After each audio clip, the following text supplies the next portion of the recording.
The galaxy was calm. No wars. No human ships. For over 300 years, the name Earth had become a story parents told to scare their children. Most believed humans were gone forever, wiped out in a great war no one really remembered. But then, one signal changed everything. It started on a normal day. Across the galaxy, communication hubs picked up a strange message. It was short. Only 4 words. "We are coming now." The signal was human. No one believed it at first. How could it be? Earth was dead. The humans had destroyed themselves. That's what the history book said. But the signal repeated every 60 seconds. It came from deep space, far beyond known star systems. Scientists tried to trace it, but the signal was too strong, too advanced. It moved through communication systems like it was alive. On planet Carven 6, a young alien technician named Yilar watched his screen flash again and again. He ran to his commander. "Sir, we have a problem." "What kind of problem?" the commander asked. "The humans," Yilar said. "They're back." In the center of the Galactic Council, leaders from 50 alien species met in panic. The last time they saw humans, the galaxy was almost destroyed. Now the question burned in every mind. Where had humans been for 300 years? And what did they want now? A Kravari warlord slammed his fist on the table. "It's a bluff, a trick. Earth is gone." But an old Sarnai elder whispered, "I told you they would return. They do not forget. They only wait." While politicians argued, something massive moved through space. On the edge of the Zarn Nebula, a patrol ship named Starwatcher picked up a massive object. The crew expected an asteroid, but it wasn't. It's a ship," said the pilot, shocked. "No, not one," said the scanner officer. "Thousands. No, millions." Before they could react, the stars around them disappeared. The ship shook violently. All systems died. Outside their window, the darkness took shape. 100,000 human warships floated silently, like ghosts. No lights, no signals, only cold black metal. And then, all across the galaxy, scanners went blank. The ships weren't jamming systems. They were shutting them down. The Star Watcher sent a final warning before it was destroyed. "They are real. They are many. They are here." Panic spread like wildfire. Civilian transports blocked spaceports. Families fled core planets. Leaders sent fleets to watch the border. But the human ships didn't move. They just waited. Then came the second message. This time, it was longer. "We remember your crimes. We have returned. We are justice." One by one, planets translated the message. Every species heard it in their own language. Every translation said the same thing. On the planet Druvian Prime, a young child looked up at the night sky. Dozens of black dots floated above the clouds. "Papa," the child asked, "are they the monsters from the old stories?" His father stared silently. "No," he said softly. "They're worse." Military leaders tried to understand the human fleet. Their ships were different. No engines, no heat, no sound. They seemed to slide through space, ignoring gravity. Worse, they were moving now, heading toward the homeworlds of the 5 largest empires. This was not random. It was revenge. Aboard the human flagship, no one spoke. The ship didn't need voices. It ran on AI and silence. But deep in the heart of that ship, a single human sat in a dark room, staring at a hollow map of the galaxy. His face was calm. His eyes cold. "Begin," he whispered, and across the galaxy the human war machine moved. Silently, without warning, without mercy. All across the galaxy, the same question echoed through every government chamber, every ship, and every home. Why have they returned now? No one had the answer. The mysterious signal continued to play. It was calm, cold, and too clear to ignore. "We remember your actions. We have returned. We are justice." The human fleet remained still for hours. Their ships looked like floating shadows, huge, dark, and silent. There were no blinking lights, No engine trails, no sound. Just millions of ships waiting. Some believed the ships were empty. Some said they were controlled by machines. Others whispered that these were not the humans of the past. They were something new, something beyond understanding. On the moon of Vescal 9, a group of scientists watched the human fleet from a long-distance station. Their screen showed something strange. The ships didn't reflect light. They didn't show up in heat scans. They didn't even register on normal radar. They're there, but the galaxy refuses to see them, one scientist said. It's like they've become part of space itself, another replied. Then suddenly, the human ships shifted, just slightly. They moved as one, like a single mind was controlling them all. No signal was sent, no warning, but the message was clear. They were awake. Back on the Galactic Council, panic grew. Leaders from every species shouted over each other. Some wanted to talk, some wanted to run, others suggested building a defense. A calm voice broke the noise. It was the representative of a small, peaceful race, the Vari. He stood slowly and said, "We all took part in their fall. We all stayed quiet when they were pushed out. And now, they are asking for nothing. That is the part that should scare us." No one had an answer. At the edge of a distant system, an old transport ship named Mara's Light floated in the shadows. Its crew of merchants watched the news play across a small screen. They weren't soldiers, they weren't important, but even they felt the tension in the stars. The captain, a woman who had flown through 100 systems, looked out the window. "I've seen pirates, warlords, even monsters from other galaxies," she said, "but I've never seen the stars go quiet like this." Just then their scanner flickered. Something was nearby. Something big. The crew rushed to the controls. Outside their window, space looked empty, but the scanner kept flashing. One of the crew whispered, "They're close." And then the signal returned again, this time directly into their ship. The captain stared at the screen. The message was not words anymore. It was images. Every crew member saw something different. One saw a ruined city. Another saw a planet covered in smoke. The youngest saw a quiet Earth. Empty. It was as if the message knew who they were, what they feared, what they remembered. The captain stood slowly and said, "They're not coming for war. They're coming to remind us." "Remind us of what?" one asked. "That we forgot. Them."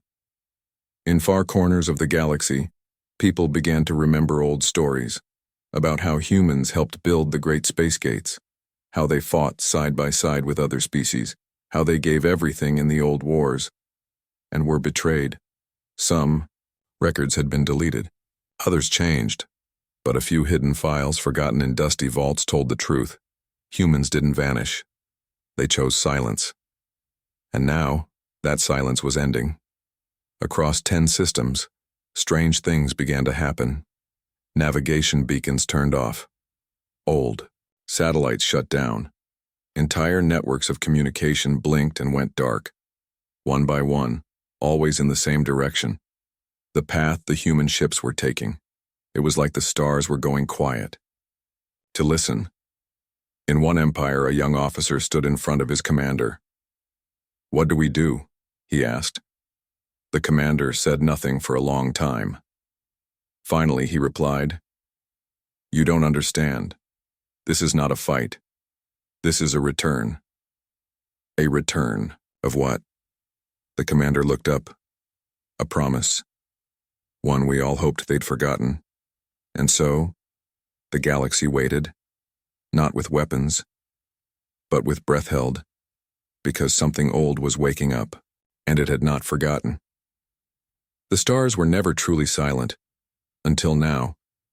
Every corner of the galaxy had grown used to constant noise, trade signals, ship routes, council broadcasts, and the everyday hum of life between the stars. But now, those sounds were gone.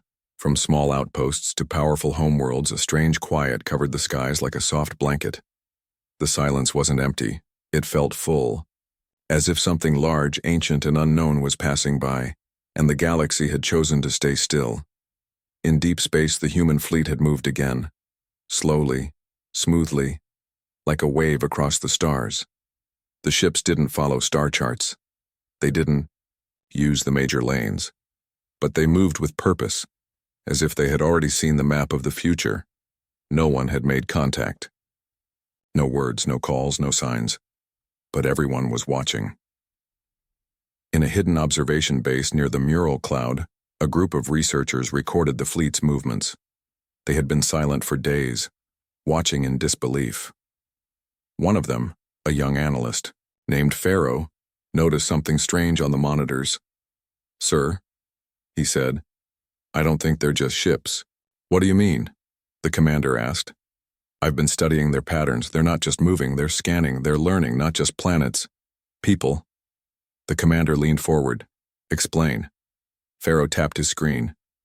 "Every time they pass a system, they don't touch anything. But after they leave, we find old data gone. History files, ship logs, personal memories stored in archives. They vanish." "They're collecting?" "No," Pharaoh said quietly. "They're restoring." In a faraway library planet known for ancient knowledge, a strange event had taken place. Doors that hadn't opened in centuries now stood wide. Data crystals that once showed blank screens now played old records. A historian stood alone in a chamber deep below the ground, staring at a floating projection. It showed the last known video of a human council dated over 300 years ago. The humans in the recording weren't angry. They weren't afraid. They looked calm, tired, but certain. One voice echoed through the chamber. "We choose to leave, not because we are weak, but because we are tired of being used. One day we may return, not for power, but for balance." The historian whispered to herself, "They never disappeared, they chose to sleep." In the high sky above planet Brannock 4, 3 massive shapes appeared. The world went still. Even birds in the air seemed to stop. The ships floated without a sound, casting wide shadows over cities and oceans. But they didn't descend. Instead, they sent something small, a single shining cube. It moved through the air and stopped just above the Capitol building. People gathered in silence as it opened. Inside was a tree branch, green, alive, from Earth. The people gasped. The last real plant from Earth had not been seen in 3 centuries. Message appeared in the air above it. "We still remember the garden." Elsewhere, a small child on a space station drew pictures of the human ships. She had never seen a human, never heard the full stories, but every night since the fleet appeared, she dreamed of them. Her parents didn't understand how she could draw them in such detail. "It's like she's remembering something that never happened," her mother said. A quiet old man who overheard smiled gently. "Some memories live in silence," he said. "They wait until they are needed again." The Galactic Council, once filled with shouting and fear, now sat in deep thought. The human ships had passed 5 major borders without trouble. They had harmed no one. Yet their message was louder than any army. They were not asking for space. They were making space for something else, truth. An old leader of the Tyran species who had once fought beside humans long ago stood and spoke for the first time in days. "They're not here for war. They're here for balance. The galaxy grew fast without them, but maybe too fast. Maybe we forgot how we got here." Another council member asked, "What do they want now?" The Tyran leader simply said, "To be seen." In the human flagship, far beyond any border, soft lights blinked as a soft hum echoed through its corridors. Machines worked in perfect order, maps updated on their own. In the center room, the same man sat in silence, just like before. He stared at a map filled with markers, places once called allies, once called enemies. He tapped one of the stars. A message was sent. Not a warning, not a threat. Just one word. "Ready?" And across the galaxy, things began to change, not loudly, but deeply. The stars felt different now. Where there was once the endless hum of space, now there was an uneasy quiet. Even the most seasoned navigators and explorers felt the change. It was like the universe was holding its breath.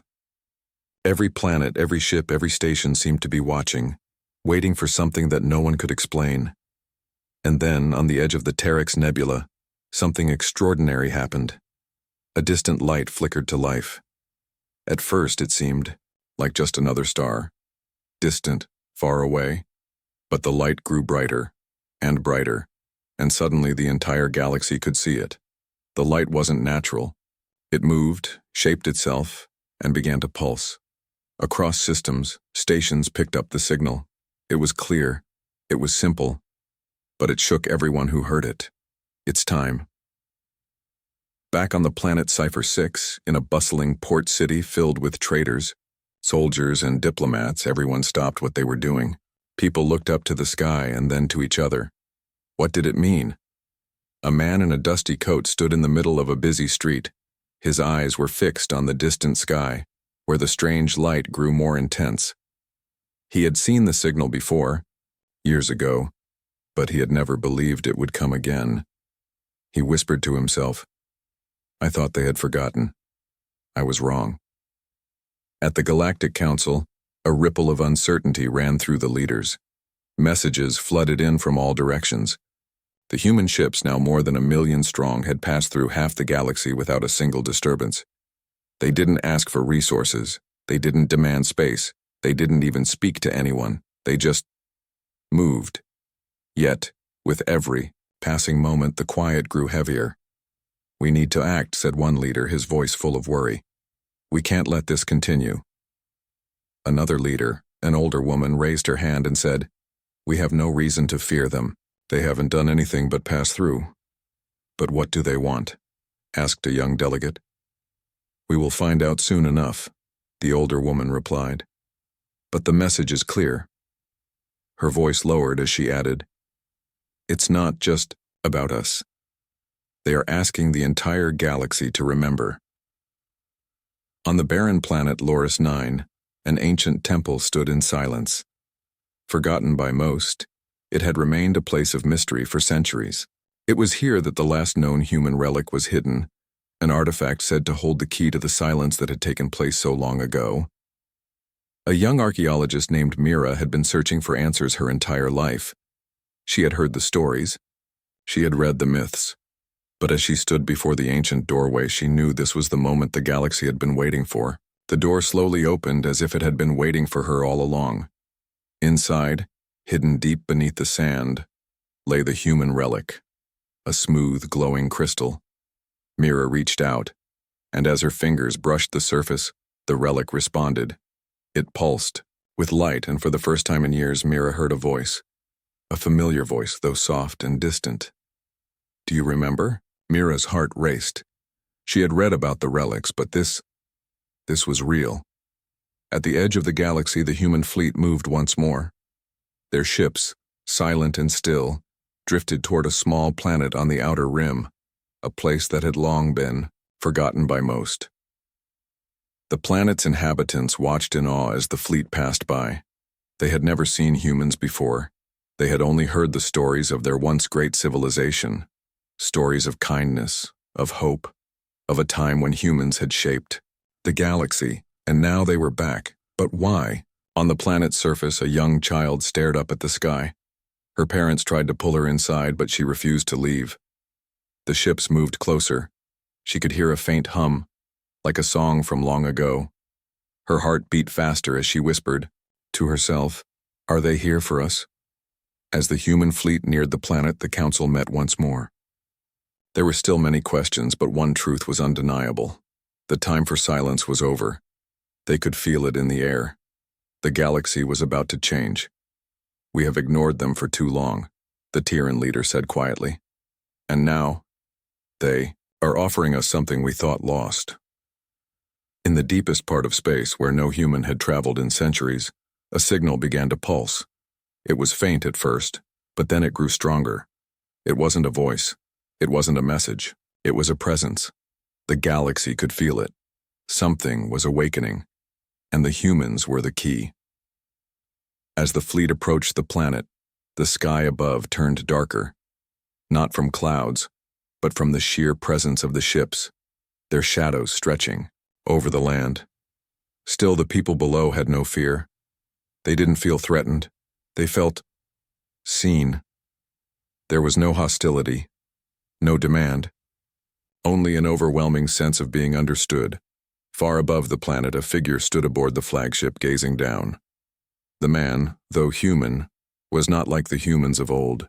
His eyes reflected the stars, the silence, and the weight of years that had passed. He knew the time had come. It was time to awaken the past and bring the galaxy into balance, and he was ready. The calm before the storm was unlike any the galaxy had felt before. It wasn't the silence of fear, but the quiet of anticipation. The kind that rises when something big is about to happen, but no one knows what. Across the planet, people were drawn to the skies. The ships had paused their slow movement, hovering just above the atmosphere, like giants floating above a peaceful ocean. The air was still, the streets were empty, and every eye was turned upward.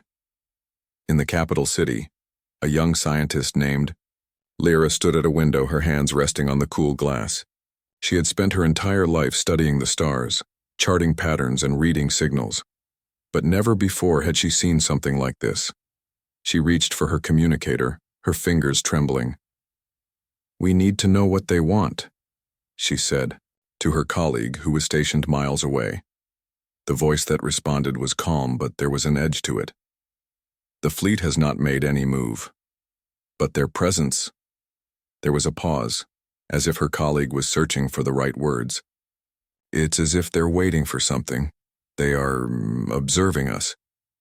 Lyra turned away from the window and looked at the people gathered below. They were just like her, curious, uncertain, yet strangely calm. It wasn't fear they felt, it was something else.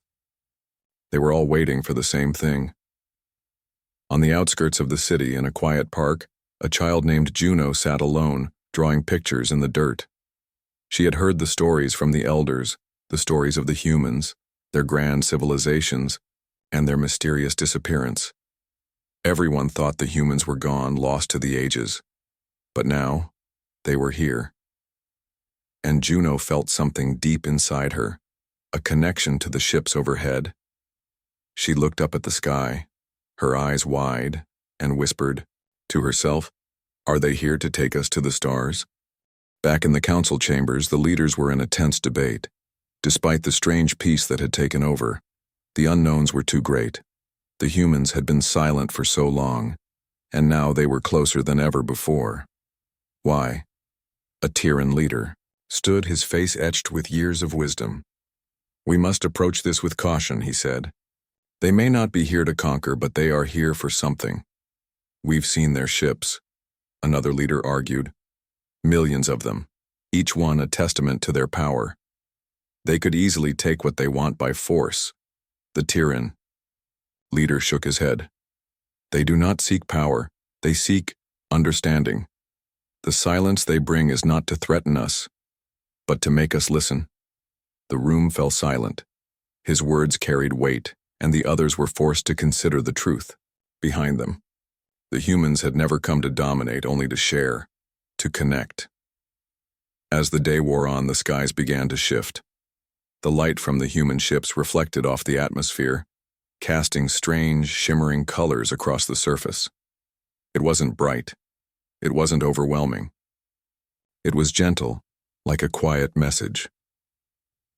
On the surface of the planet, Lyra stood before a crowd that had gathered in the main square. People from all walks of life, scientists, farmers, engineers, and merchants, had come to see the ships. They stood together, but the space between them was filled with a strange understanding.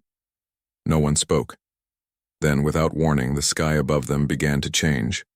Slowly, a massive hologram formed in the air, not from the ships themselves, but from the light they reflected. It was a map of the galaxy. The crowd gasped as they saw stars and planets, constellations they recognized, but with one clear difference: the path of the human ships. The map showed routes that were unfamiliar, stretches of space that had been uncharted for centuries. Lyra's heart raced as she realized the truth. The humans had been here before. They had traveled these routes long ago. They had explored the galaxy, charted its unknowns, and now they were returning, not to conquer but to share what they knew. The map flickered, and then the voice came, a voice that echoed in the minds of everyone present. We remember the lost paths, and we return to guide you, not as rulers but as teachers. Will you listen? Back on the human fleet's flagship, the commander stood silently in the control room. His eyes were fixed on the planet below. He had seen countless worlds, met many species, but this was different. These beings, these people, had forgotten much. They had forgotten the harmony that had once existed between the stars. They had forgotten the old ways of unity, but they didn't need to be reminded by force. He turned to his crew, his voice soft but firm. We are here to show them the way, but it is up to them to choose. Across the galaxy, messages were sent to every corner of the known universe. Each species received the same message, transmitted through light and sound, not a weapon or a threat, but a promise. We will not take what is yours. We will not demand. We will show you the path to peace, to balance. The choice is yours. The galaxies watched. They waited. The humans had come, not as invaders, but as travelers seeking to bring balance. And in that moment, the galaxy held its breath once more. The air was electric with anticipation. Across the world, people stood still, gazing up at the skies. What would happen next? Would they take the offer? Would they accept the humans' message and follow the path they had laid out? Or would fear hold them back? For many, the ships above were not symbols of strength or power, but reminders of a forgotten past. A past where peace, exploration, and unity had been the guiding lights. It was a time when the stars were not places to conquer, but places to discover together. And now, the humans had returned to remind them of that. Lyra stood in the middle of the square, the crowd around her whispering nervously. The holographic map above had vanished, replaced by the steady light of the ships. The silence was deep, as if the whole planet was waiting for the decision to be made. She looked to her colleague, Zoran, who had joined her. He, too, was gazing at the ships, his face filled with uncertainty. Do you think they'll help us? Lyra asked softly. Zoran didn't answer immediately. He looked to the sky again, as if searching for an answer in the stars themselves. I don't know, he said, but I think we have to try. In the high chambers of the Galactic Council, the leaders were having their final debate. The Tyrian leaders' words echoed in their minds. They are not here to take, but to give. They ask only one thing, to remember what we once were, but how could they remember? The galaxy had forgotten so much. After centuries of war, divisions, and isolation, could they return to that place of unity? Could they listen to the humans and trust their guidance? One leader, a young woman named Sarah, stood up. We've been lost for too long. We cannot keep living in the shadow of the past, in the silence they left behind. The humans offer us something we have not had for generations, a chance to heal, to remember. An older leader shook his head. But at what cost? What if they ask us to give up everything we've built since their departure? Sarah didn't hesitate. Maybe it's not about giving up. Maybe it's about building something new, something better. There was a long pause. For the first time, all the leaders were quiet, considering her words. They had built so much on their own, but could it be enough? Or would they have to reach out, accept help, and rebuild the unity they had once known? On the planet's surface, the child, Juno, was no longer alone. Her friends had joined her, and they all stared up at the ships. The quiet hum of the fleet was now a soft background to their thoughts. They didn't fully understand, but they could feel something. Something important. Something stirring deep inside them. Juno clenched her fists, her gaze unwavering from the sky. They want us to listen, she said quietly. They want to teach us, to show us something we've forgotten. Her friends nodded. But how will we know what to do? By trusting them, Juno whispered, and trusting each other. Far above the planet on the flagship of the human fleet, Commander Ether stood alone on the observation deck. He had seen countless worlds, each one unique in its own way, but none had ever been like this one. These beings, these people, had so much potential, but they were lost in their own history, afraid of the future, hesitant to accept the past. They had forgotten. Ether's eyes softened. He had seen what happened when fear ruled, when civilizations closed themselves off from others. But he had also seen what could happen when trust and unity returned. He turned to his crew, his voice steady and full of resolve. "We will wait," he said. "It's their choice, not ours. But we will give them time. We are here to guide, not to force." The crew nodded in agreement. They had traveled so far, crossed so many stars, and now they would wait for the moment when the galaxy would decide if it was ready to move forward. Back on the surface, Lyra's heart raced. The entire planet seemed to be holding its breath. The tension was thick in the air, like an invisible weight pressing down on everyone. And then, as if on cue, the sky above changed once more. The ships slowly began to move. They were not advancing. They were not retreating. They were simply waiting. Lyra closed her eyes for a moment, taking in the silence. She felt the weight of history behind her. The humans were giving them a choice, but what would they choose? Would they take the leap of faith? Would they listen and embrace the possibility of a united future? A voice echoed through her mind, soft but clear. It was the same voice that had spoken to the people earlier. "The path is open. Will you walk it with us?" Lyra didn't have the answer yet, but she knew one thing for sure. The galaxy was at a crossroads. The humans had shown them the way. Now it was up to the galaxy to choose whether or not it was ready to listen. The fleet above continued to hover, the light from the ships glowing faintly against the darkened sky. The message had been sent. The choice had been made clear. Now, it was time for the galaxy to decide. Would they reach out, accept the hand of the humans, and find their way back to the stars? Or would they continue down the path of isolation and fear? The moment of truth was at hand.